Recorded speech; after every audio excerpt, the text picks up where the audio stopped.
السلام عليكم ورحمة الله وبركاته.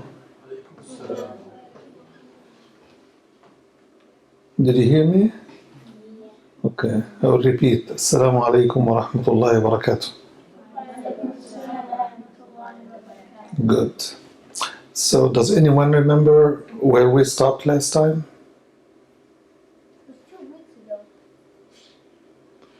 It's always 2 weeks ago.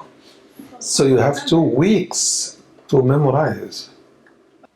Anyway, we're finished with ayah number 278 from Surah Al-Baqarah, and we are resuming, inshallah, from ayah number 279. Do you remember the topic that we discussed in the previous ayat?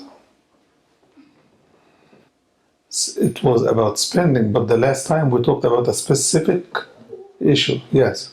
Like loaning money and then getting money back. Yeah, lending money and retrieving the money you lend. And what was the topic? Your neighbor? Riba. Thank you. Thank you. Does anybody still remember what riba is? Only Ibrahim remembers? Okay, go ahead, tell me. Someone gives some one money, then the other gives the one. Right, very good. So riba is when you lend money to somebody and then you make a condition telling him to pay it back more than what he got.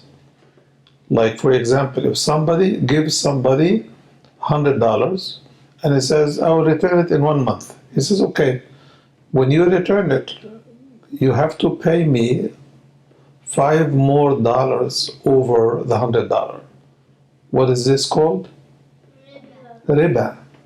You know what riba means? It is the excess $5 over the 100, or whatever excess that you collect from a person that you lend money to help him. Okay. In English, they call this riba interest. So every time you read on a bank or on a statement in the bills that come home, anytime you read on a bill like the credit card bills saying 26% or 23 APR, they are talking about interest. And in Islam, we are calling it riba, which means to collect more money than what you give as a loan. Clear? Is this clear? Yes. Okay. So here is the ayah. Allah subhanahu wa ta'ala here is saying, O you who believe, يا أيها الذين آمنوا اتقوا الله وذروا ما بقي من الربا. O you who believe, fear Allah and leave out and do not collect whatever is left of riba. Of course, when the Quran was coming down to make riba or interest prohibited, people were using riba. People already have loans given to their friends and their business partners, and they were collecting the interest, which is riba. So when the Quran came, it says, O you who believe, fear Allah, be mindful of Allah, and leave out the interest that you had conditioned, don't collect it. Which means what? Only take back the amount of the loan. So if somebody has given somebody 1,000 dinar before the ayat came down, $1,000, okay? Dinar is a currency that is used in Jordan. It's also used in Kuwait and other countries. Okay? So if somebody had given someone $1,000 before the ayah has come, and they both agreed that when he returns this money, that the borrower will pay back $1,100, right? Then the ayah comes down saying, stop, do not take riba anymore. Then how much should he get back? Yes, $1,000. Thank you. And what happens to the 100? Yeah. Who gets it back? Like the other person. God wants the money? You mean the one who got the $1,000? The borrower? The borrower. Thank you. That's what you mean, Muhammad? The one who borrowed the money, right? He does not have to pay the 100 extra dollars above the $1,000. Is this clear? So the ayah came down to say, don't take it, okay? If you are true believers, if you believe in Allah, don't take riba. Why? Riba is now being prohibited when this ayah came down. Clear? Okay? What if it's from a bank? Hmm? What if it's from a bank and you want to get money on your credit card? Well, the bank system relies on interest to make money. You understand? So that is their system. If you borrow from the bank, then you know that you are signing a contract that includes interest. Do you understand? So if you do this, you will be engaged in what? Paying riba. And this is haram, this is prohibited. So a Muslim should never borrow money from a bank or any institution like a bank. What if it's a paycheck? Paychecks paid through the bank does not carry interest. Oh, okay. They only take interest from you, they don't give you interest. The bank does not give you interest. Okay? They lend money to make money. That's what riba is. Okay? Any other question? Okay. So here we have, so, O you who believe, be mindful of Allah. We understand what mindful means. We explained it several times. Anyone remembers? To be mindful of Allah means what? To remember Allah before you make any interaction with anybody. Remember Allah before you talk. Remember Allah before you do something. Remember Allah before you decide not to do something. Because when we remember Allah, right, we have respect for His rules. So we follow His guidance. But if the shaitan makes us forget Allah, we violate Allah's rules. You understand? Okay? So, يا أيها الذين آمنوا اتقوا الله وذروا ما بقي من الربا. O you who believe, fear Allah and leave out whatever is left for you in the interest or the riba. If you are true believers, in kuntum mu'minin. فَإِن لَمْ تَفْعَلُوا, I want you to listen carefully to this one. If you do not do that, if you do not stop riba transactions, riba dealing, then what happens? فَإِن لَمْ تَفْعَلُوا فَأْذَنُوا بِحَرْبٍ مِّنَ اللَّهِ وَرَسُولِهِ. So you are now warned that you will be fighting Allah and fighting His messenger. Could any wise person want to fight Allah? Could anybody fighting Allah win? Who's going to win if anybody fights Allah? Allah will win, because Allah is Almighty, right? He does what He wills. Excuse me? He is the strongest. Thank you. Yes. So no one can defeat Allah. So no one in the right mind should be willing to engage in a fight with Allah. Right? So Allah subhanahu wa ta'ala is saying, but those who do not stop dealing with riba, they are engaging in a fight with Allah. Not only with Allah, but with Allah and with the Messenger of Allah subhanahu wa ta'ala. So what is the importance? We know that the Prophet sallallahu alaihi wasallam is going to intercede on our behalf with Allah subhanahu wa ta'ala.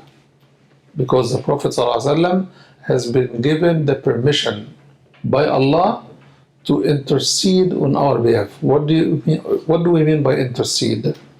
Intercede means he will ask Allah to forgive his ummah. He will ask Allah to forgive our sins and so on and so forth. But only if we follow the Prophet sallallahu alaihi wasallam. Now imagine if somebody is fighting with the Prophet and at war with Allah, then who's going to forgive him? No one. You understand? So it is not wise. Who knows what wise means? Yes. It's not smart. It's not smart. Thank you. It's not smart that you engage in a war with Allah or with the Prophet sallallahu alaihi wasallam. Huh? Because he is the Nabi alayhi salatu wasalam. So we should love the Prophet and follow the Prophet sallallahu alaihi wasallam. We should love Allah and obey Allah subhanahu wa ta'ala.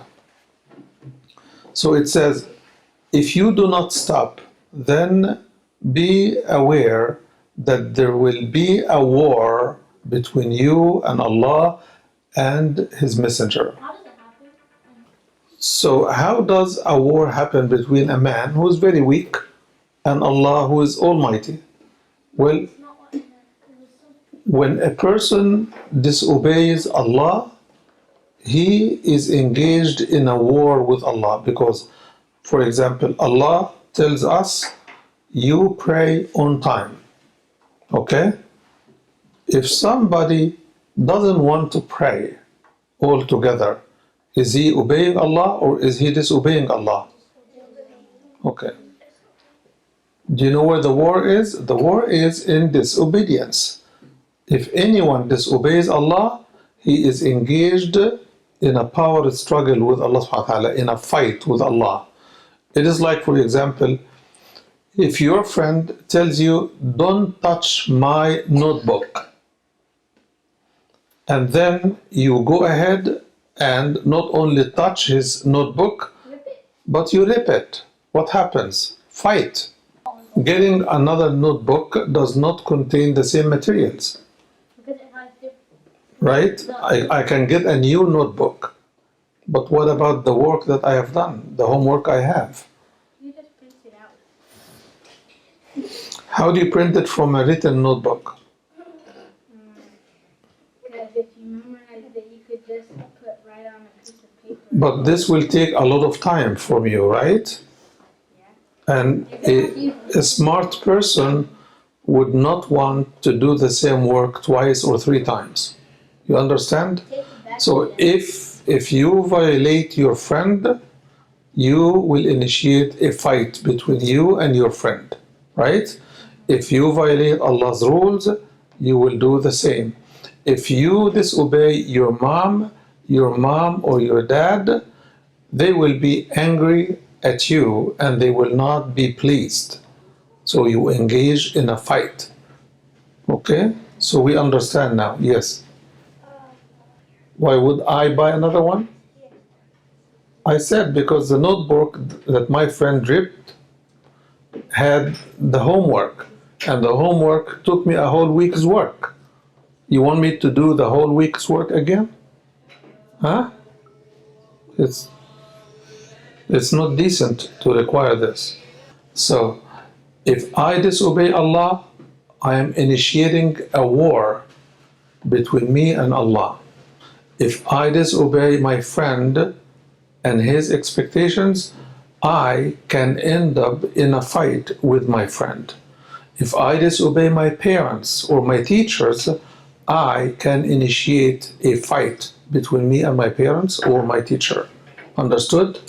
So Allah says, stop dealing with riba, otherwise you will be engaged in a war with Allah and with His Messenger sallallahu alaihi wasallam. Then it goes on, the ayah, to say, وَإِن تُبْتُمْ And if you repent and stop and never take riba again, then you will have your original money. فَلَكُمْ رُؤُوسُ أَمْوَالِكُمْ. Thank you. Jazakallah khair. May Allah bless you.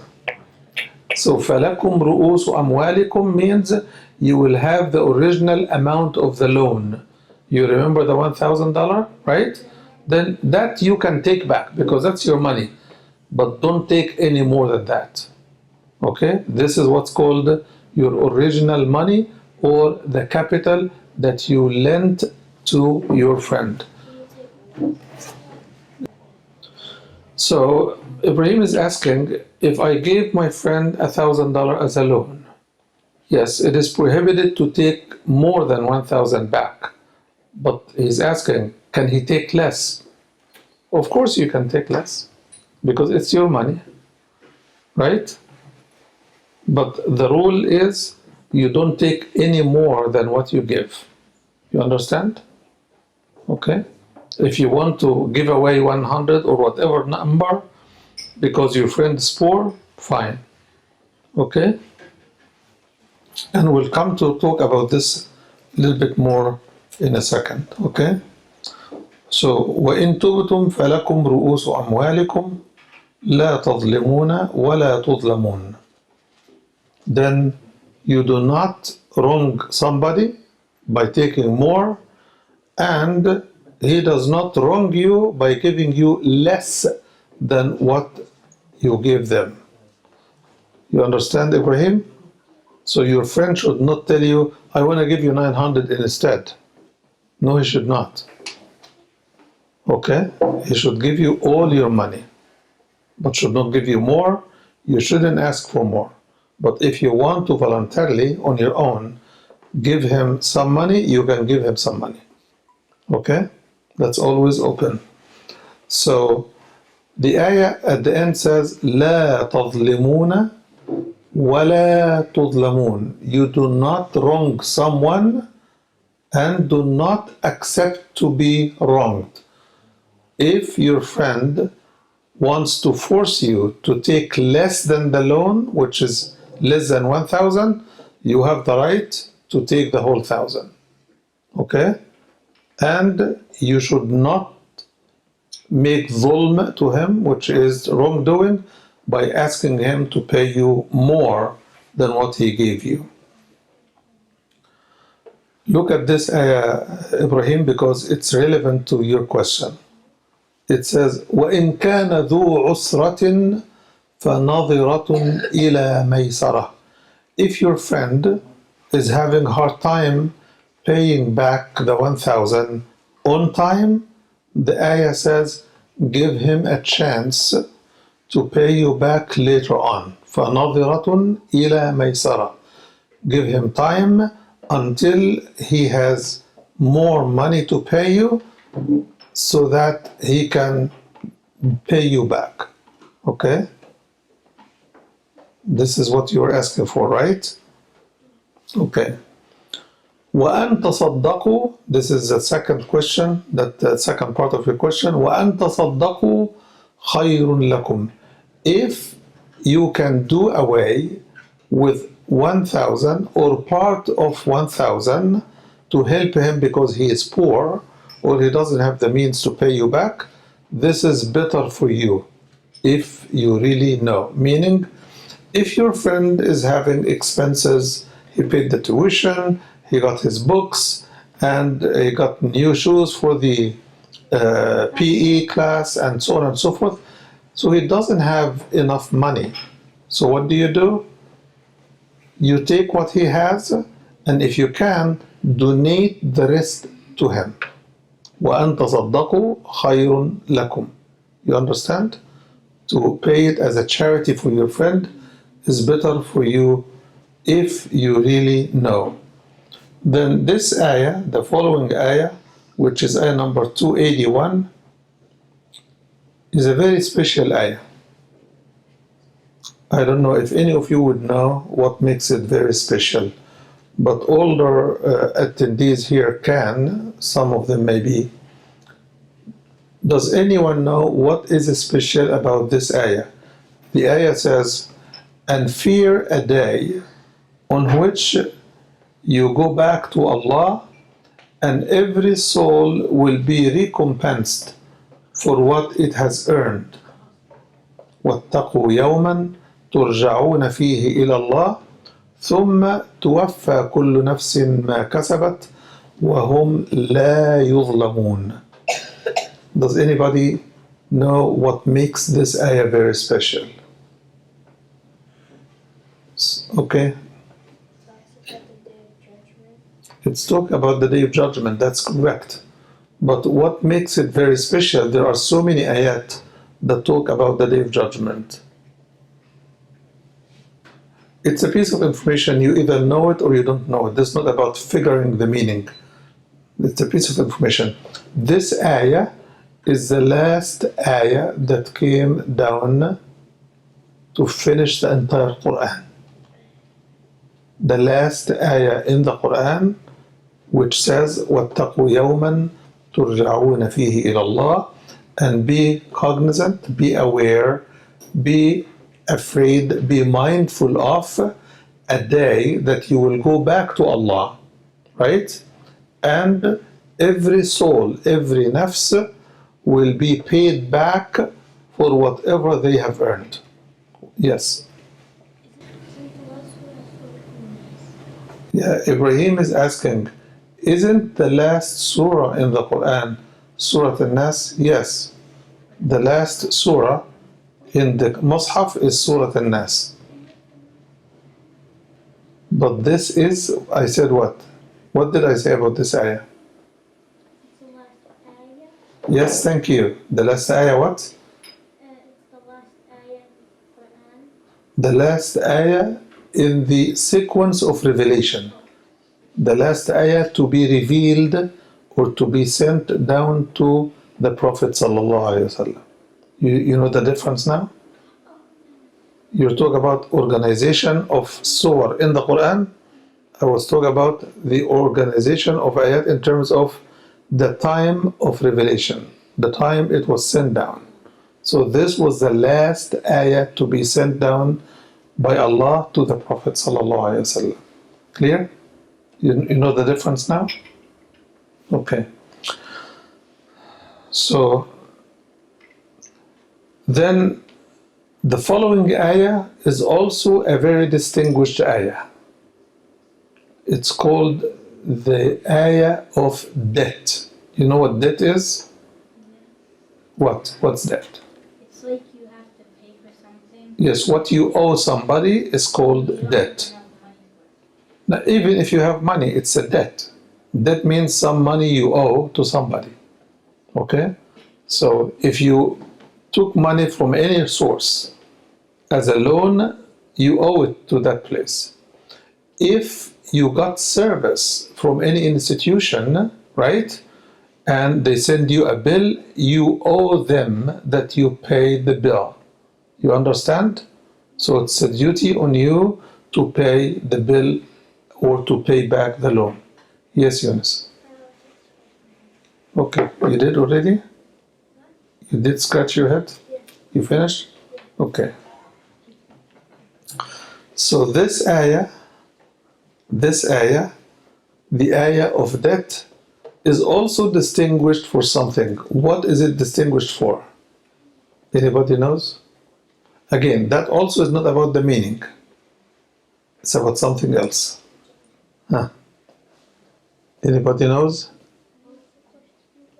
The question again is what this ayah of debt distinguished for. We said that the previous ayah is distinguished for what? It was the last ayah to be sent down from Allah to the Prophet sallallahu alaihi wasallam. Go ahead. Was it Surah Al-Iqra? No. Surah Iqra is the first few ayat. The first to be sent is the ayat of Surah Iqra. Thank you. But this ayah, ayat al-debt or the debt ayah, is known for being the longest ayah in the Quran. Yeah, that's the one. That's exactly it. It is the longest ayah in the Quran. Yunus, you should know that. Is it a whole page? It's a whole page, thank you. All 15 lines. Yes, it is the longest ayah in the Quran. Yes, I think it's Surah Mulk. No! It's Surah Al-Baqarah. thank you. It's Surah Al-Baqarah, Habib. Yes, Is it excuse me? Yes, hey, Ayat al-Din. So, Yunus, do you still remember it? Can you read it for us? Can you read this ayah for us? It's one full page. Do you want to read it from a copy of the Quran? Get a copy from the Quran and read it. Yeah, come here, read it in the mic. يا أيها الذين آمنوا إذا تداينتم بدين إلى أجل مسمى فاكتبوه وليكتب بينكم كاتب بالعدل ولا يأبى كاتب أن يكتب كما علمه الله فليكتب وليملل الذي عليه الحق وليتق الله ربه ولا يبخس منه شيئا فإن كان الذي عليه الحق سفيها أو ضعيفا أو لا يستطيع أن يمله فليملل وليه بالعدل واستشهدوا شهيدين من رجالكم فإن لم يكونا رجلين فرجل وامرأتان ممن ترضون من الشهداء أن تضل إحداهما فتذكر إحداهما الأخرى ولا يأبى الشهداء إذا ما دعوا ولا تسأموا أن تكتبوه صغيرا أو كبيرا إلى أجله ذلكم أقسط عند الله وأقوم للشهادة وأدنى ألا ترتابوا إلا أن تكون تجارة حاضرة تثيرونها بينكم فليس عليكم جناح ألا تكتبوها وأشهدوا إذا تبايعتم ولا يضار كاتب ولا شهيد وأن تفعلوا فإنه فسوق بكم وإن تفعلوا Yeah. وإن تفعلوا وإن تفعلوا فإنه فسوق بكم واتقوا الله ويعلمكم الله والله بكل شيء عليم. ما شاء الله ما شاء الله جزاك الله خير يونس.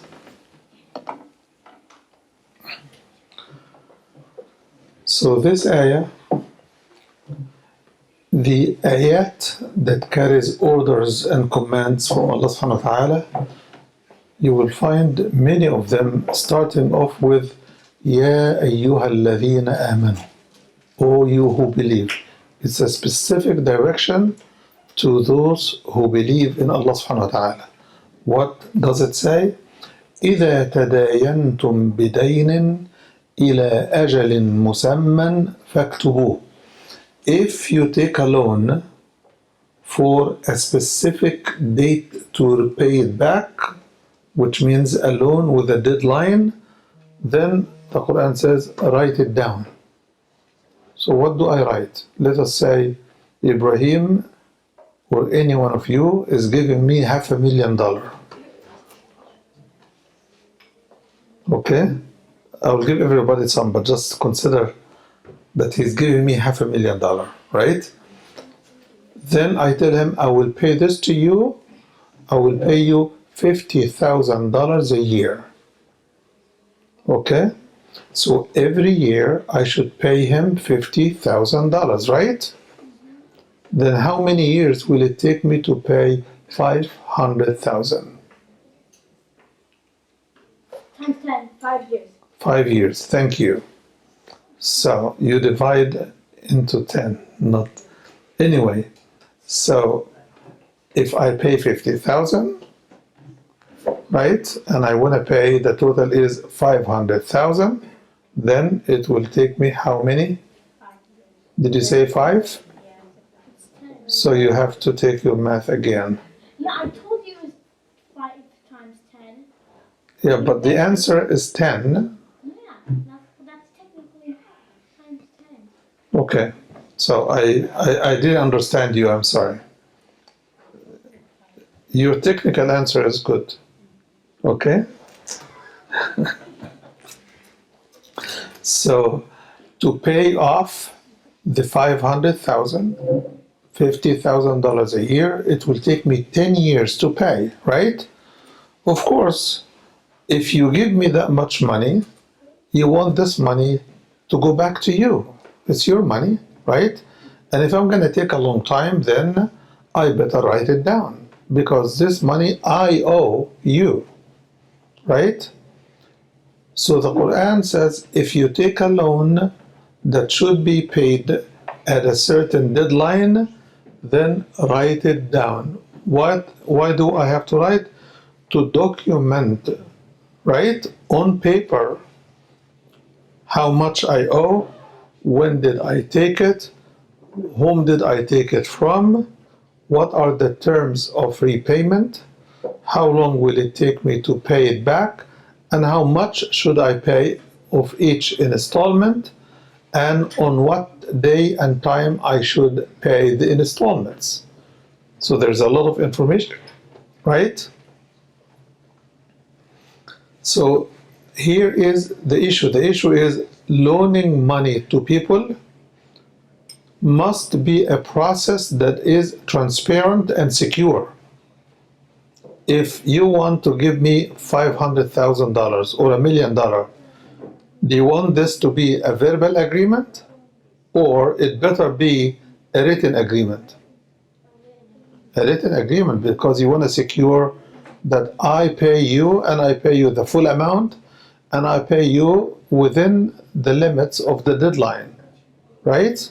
Or before. So here is what the ayah is saying, that we should write down if we take a loan for a deadline, then we must. So again, يا أيها الذين آمنوا إذا تداينتم بدين إلى أجل مسمى فاكتبوه. If you take a loan that has a deadline, then you must write it down. Okay? Then it says وَلْيَكْتُبْ بَيْنَكُمْ كَاتِبٌ بِالْعَدْلِ. Let someone who can write and document such types of contracts write down this contract and let him write it justly. He has to write accurate information. Okay? وَلَا يَأْبَ كَاتِبٌ أَن يَكْتُبْ. So if I borrow money from you and we agreed to a deadline, then we both should agree to someone to document this in writing, to put it in writing. Okay? Then who's going to dictate the terms of the contract and the amount that I am borrowing? I should dictate the amount. I should say, I, so and so, took a loan for that much from X, Y, or Z, the name of the person who gave me the money, on such a day, under the condition that I pay this amount back in how many installments, and I write the installment amounts, okay, starting off with that date, and the last payment will be on that date, and this will be on monthly basis or annual basis or weekly basis, whatever the conditions are. Then I should sign and the writer should sign and the lender should sign. So three of us will sign this contract. Is this clear? What if there's only two? Very good question. They too should write it down and sign. And if there is no one to write, then we will talk about it in the next ayah. But in this ayah, we'll talk about the case that should be in the perfect condition. Okay? Where everybody is available. Then it says, وَلَا يَأْبَ كَاتِبٌ أَن يَكْتُبْ. If you are asked to write down and you can write, but the borrower and the lender cannot write, then you should write. You cannot say, no, I'm not writing this. Okay? وَلَا يَأْبَ كَاتِبٌ أَن يَكْتُبَ كَمَا عَلَّمَهُ اللَّهُ. Let no writer deny writing or refuse to write as Allah has taught him. Who taught us to write? Allah. Who taught us to speak? Allah. Who gave us the eyes with which we see? It's Allah. So when we are asked to be witnesses, we should not refuse. We'll talk about this in a minute. Okay? So it says, وَلَا يَأْبَ كَاتِبٌ أَن يَكْتُبَ كَمَا عَلَّمَهُ اللَّهُ فَلْيَكْتُبْ. Let him write. وَلْيُمْلِلِ الَّذِي عَلَيْهِ الْحَقِّ. Let the one who is borrowing the money dictate how much he owes, how much he received, and how much he owes, and how they agreed to pay it back. وَلْيَتَّقِ اللَّهَ رَبَّهُ. Let him be mindful of Allah, let him fear Allah and remember Allah, and do the right thing. وَلَا يَبْخَسْ مِنْهُ شَيْئًا. If it is 500,000, he should not omit even 1 0, because if he omits 1 0, the 500,000 will be how much? 5 million. 50,000. Thank you. Okay? So next time I want you to teach math to this group. Okay? So if it is 500,000 and you remove 1 0, it becomes 50,000, which is 10 times smaller. Okay? So the Quran says, let the writer of the contract not omit anything from what he owes or what he should write. وَلَا يَبْخَسْ مِنْهُ شَيْئًا فَإِنْ كَانَ الَّذِي عَلَيْهِ الْحَقُّ سَفِيهًا. If the person borrowing the money is unable to engage in verbal dictation for whatever reason, like for example a deaf person, right? He cannot dictate, right? So what happens? Then he has to assign someone to speak on his behalf to dictate the contract. Let us say you have a store and your neighbor wants to borrow money from you until 6 months. He comes to you, you agree how much he wants, you agree to pay him. But he is deaf and dumb, he cannot dictate or anything. So he should bring someone to dictate on his behalf. Okay? And then this person will dictate instead of the borrower himself. So if he cannot dictate, he should get someone to do that on his behalf. And he should dictate this friend or assigned person, he should dictate this bil-adl, which means as justice requires. It has to be fair and square. وَاسْتَشْهِدُوا شَهِيدَيْنِ مِنْ رِجَالِكُمْ. They also need to bring 2 witnesses to sign off on the contract as witnesses. Yes. How about if there's how about one person loans it from another person, but Nobody should take advantage, because we said لا تظلمون ولا تظلمون. And the one who is dictating, he has to dictate the amount as is, all of it. So there is no chance that anybody should be allowed to deceive anyone else. Okay? وَاسْتَشْهِدُوا شَهِيدَيْنِ مِنْ رِجَالِكُمْ. Get 2 witnesses from your men, because in the business community, mostly men are in the market. But if there are women, then women also could be witnesses. Okay? Even though some scholars would say that only men could be witnesses in business, but that is not a unanimous opinion. It's not the consensus of everybody. فَإِن لَمْ يَكُونَا رَجُلَيْنِ. If you don't find 2 men to be witnesses, فَرَجُلٌ وَامْرَأَتَانِ. Then get a man and 2 women. أَن تَضِلَّ إِحْدَاهُمَا فَتُذَكِّرَ إِحْدَاهُمَا الْأُخْرَى. So that if one of them forgets, the other one would remember. Okay? So why is the assumption that women may forget and a man may not forget? We know that because our moms, all of our moms, are busy raising kids, cleaning clothes, looking after cooking and food and everything else.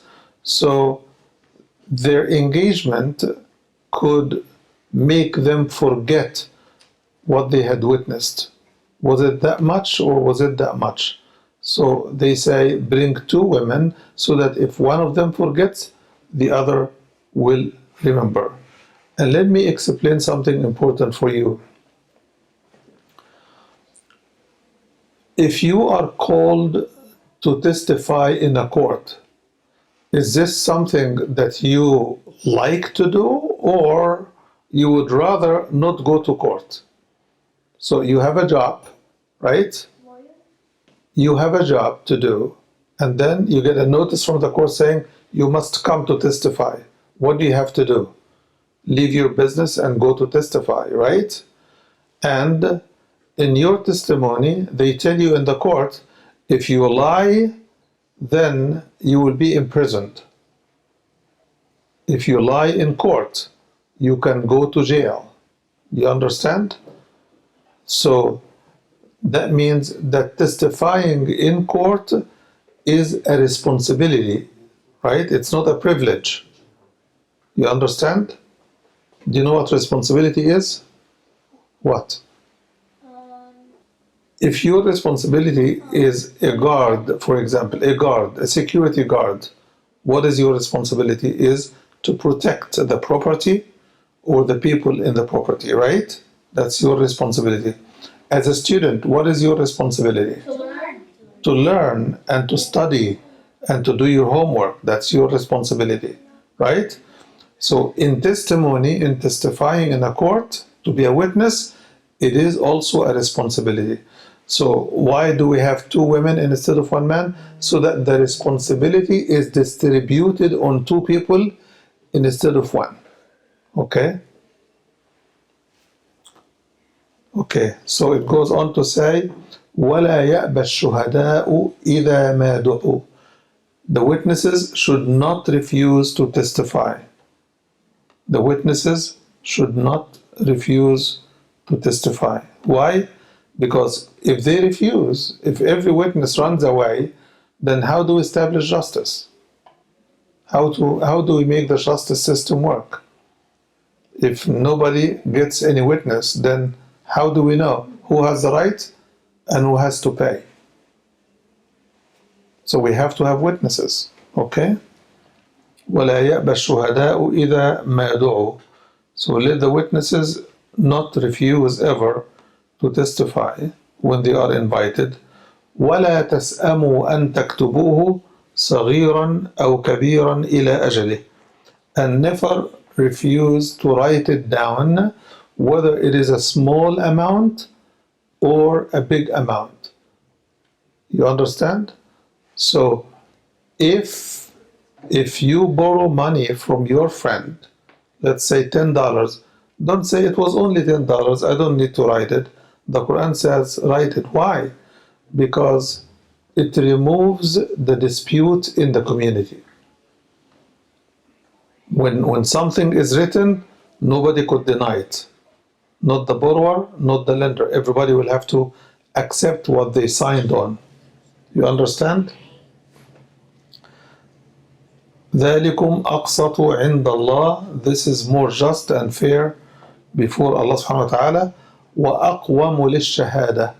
It is a better establishment of witnessing. وَأَدْنَى أَلَّا تَرْتَابُوا.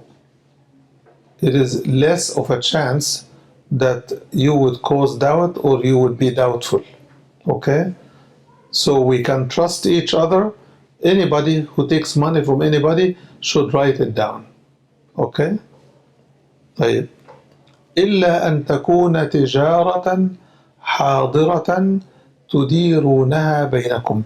Except if it is a transaction, a business transaction that you are doing and both sides have their commodities ready. So if I exchange rice for grain or grain for vegetable, and you have the vegetable, I have the grain, and we are in the market, do we have to write it down? No. We can just exchange the grain for the rice or for the vegetable, and everything will be done. Okay?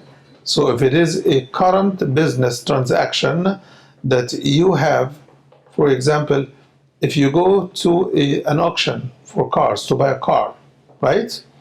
In the auction, they tell you this car is yours because you raise your hand, they tell you the car is yours. Then you must have the money cash on you and the car is in front of you. You pay the cash, get a receipt for the payment, and you take the car immediately with the car key and everything. Then the transaction is current. It is done hand by hand. Money and car are exchanged on the spot. So this is called tijaratun hadira, which means a current transaction. فليس عليكم جناح ألا تكتبوها. You have no blame on you that you do not write it down. وأشهدوا إذا تبايعتم. And if you conduct business or sale or buy or anything, write it down. Like now we have receipts for everything we purchase, right?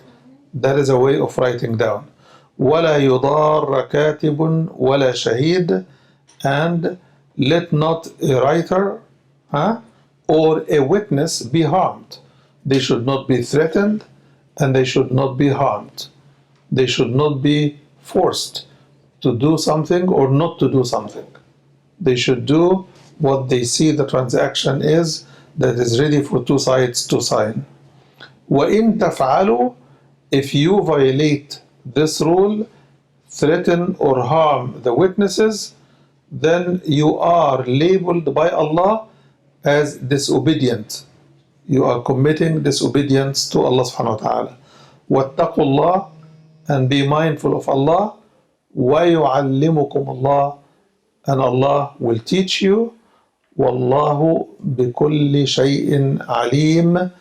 And Allah is knowledgeable and He knows everything.